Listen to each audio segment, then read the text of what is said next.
पुरोगामी संघर्ष परिषद का हुआ मानखुर्द में जबरदस्त प्रदर्शन। अमित भाई, एक और सवाल, अगर आपकी मांग पूरी नहीं होती है तो आने वाले समय में क्या करेंगे आप? हम लोग धरना दे के बैठेंगे, कुछ भी हो जाए लेकिन नहीं, हम लोग पीछे हटेंगे नहीं। ये हमारे मुद्दे लेके हम लोग आगे बढ़ेंगे। विजय असो, पुरोगामी संघर्ष परिषदेचा विजय असो। आमच्या मागण्या मान्य करा, मान्य करा, मान्य करा। कोण म्हणते देत नाही, घेतल्याशिवाय राहत नाही। कोण म्हणते देत नाही, घेतल्याशिवाय राहत नाही। छत्रपती शिवाजी महाराज की जय, डॉक्टर बाबासाहेब आंबेडकरांचा विजय असो।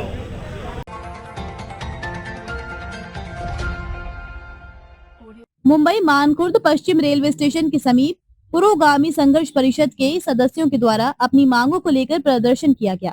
पुरोगामी संघर्ष परिषद के संस्थापक डॉक्टर सुभाष वायदंडे के मार्गदर्शन में और मुंबई प्रदेश अध्यक्ष सुरेश वायदंडे तथा अमित जादव के नेतृत्व में ये प्रदर्शन किया गया। पुरोगामी संघर्ष परिषद में रोजमर्रा के काम करने वाले कामगार हैं। देखिए एक रिपोर्ट। आज हम मानखुर्द स्टेशन परिसर के समीप खड़े हैं।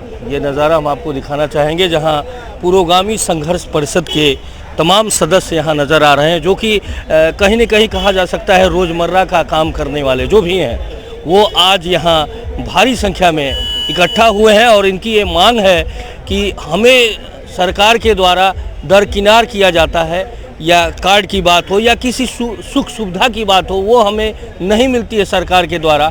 तो आज किस तरीके का मांग है, आइए हम जानते हैं।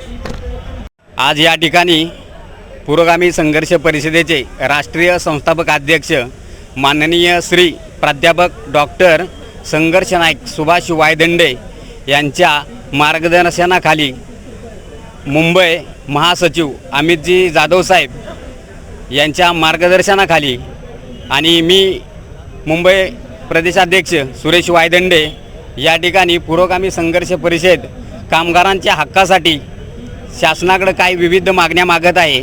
त्यानिमित्त या ठिकाणी नाक्यावरील कामगारांना एक स्वतःचं हक्काचं शेड की जेणेकरून ते कामगार उभे राहतील। ह्या मुंबईच्या कायापालटमध्ये खिरीचा वाटा नसून हा कामगारांचा सिंहाचा वाटा आहे। तरी शासनाने आमच्याकडे दुर्लक्ष न करता आमच्या मागण्या मान्य कराव्यात आणि आम्हाला एक छोटंसं शेड आणि 60 वर्षावरील कामगारांना पेन्शन योजना असो किंवा आज गव्हर्नमेंटचा माणूस रिटायर झाला तर त्याला पेन्शन भेटते, आज कामगारांना 60 वर्ष झाल्यानंतर त्यांनी काय करायचं, अशा विविध मागण्या घेऊन आम्ही या ठिकाणी आज कलेक्टर आपले आयुक्तांना निवेदन देणार आहे। आणि जर त्यांनी या निवेदनाचा 10 दिवसात न विचार केला तर आम्ही आझाद मैदान, मंत्रालय असो किंवा आयुक्त कार्यालय यावर आम्ही भारी संख्येने मोर्चा आंदोलन करणार आहे। धन्यवाद। क्या नाम है आपका? मेरा नाम अमित जादव है। मैं ना जैसे ये अपना पुरोगामी संघर्ष परिषद डॉक्टर सुभाष वायदंडे सर उनके मार्गदर्शन के नीचे हम लोग इधर जैसे महाराष्ट्र का रंग कामगार यांच्या हक्कासाठी इथं आम्ही आमच्या मागण्या घेऊन आलेलो आहे। त्या संदर्भात जसं बोलायचं म्हटलं तर आपल्याला नाका कामगार सकाळी 8 वाजल्यापासून ते त्यांच्या रोजीरोटीसाठी इथं उभे राहतात।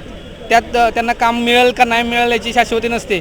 जर उन्हाताना ते उभे राहतात तर त्यांचं एक शासनाने BOCW अंतर्गत निवारा शेडचं नियोजन असतं, तर ते निवारा शेड त्यांना मिळवून देण्याबाबत आमच्या मागण्या आहेत। तसंच 60 वर्षाच्या वरील जे ज्येष्ठ नागरिक आहेत, जसं तुम्ही म्हणता की जे गव्हर्नमेंटचे वर्कर असतात तर त्यांना तुम्ही पेन्शन योजना आपण पेन्शन बहाल करतो, तर मग ह्या कामगारांना का नाही, तर त्यांना पण ती पेन्शन लागू करावी, त्यांना ती पेन्शन लागू करावी।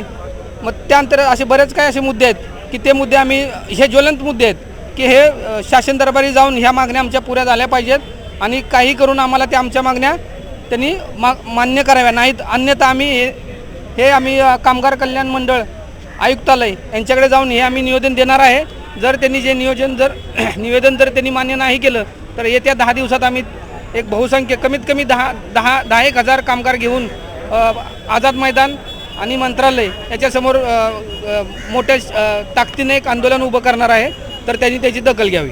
पुरोगामी संघर्ष परिषदेचा विजय असो. पुरोगामी संघर्ष परिषदेचा विजय असो. विजय असो. आमच्या मागण्या मान्य करा. मान्य करा, मान्य करा.